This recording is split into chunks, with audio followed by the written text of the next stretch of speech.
ये 1947 के पहले के उस षड्यंत्र पर हम सब की चुप्पी की ओर भी हम सब का ध्यान आकर्षित करता है।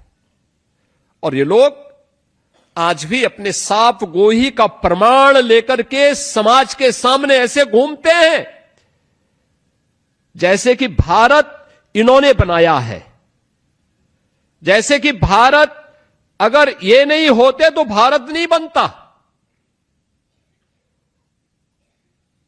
बड़ी अजीब सी स्थिति है।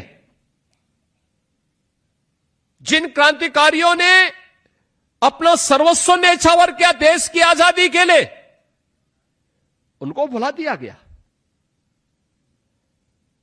जिन लोगों ने अपने स्वार्थ की सत्ता के लिए देश का विभाजन कराया, वे सर्वे सर्वा हो गए। देश की हर संस्था के नाम उस परिवार के, उस खानदान के नाम, देश की हर संस्था का नाम उस खानदान के नाम हो गया।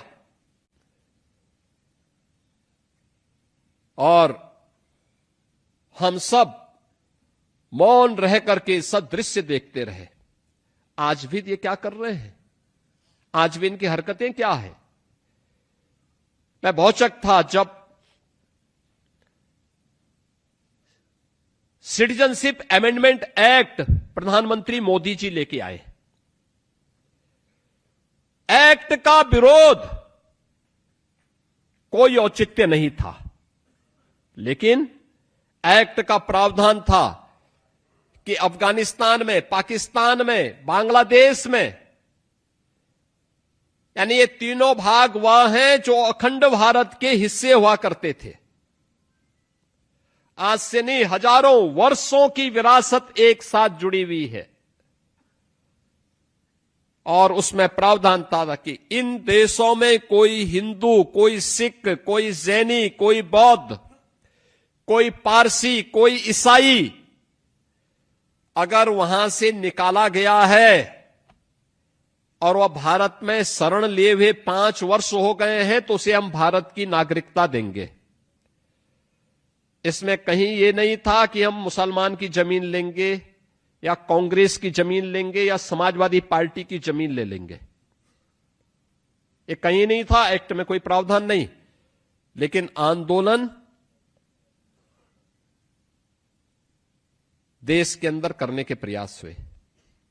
आपने देखा होगा लखनऊ में भी आगजनी करने का प्रयास हुआ, कानपुर में, मेरठ में, संभल में, अलीगढ़ में, बुलंदशहर में, मुजफ्फरनगर में, सहारनपुर में, जगह जगह करने के प्रयास हुए।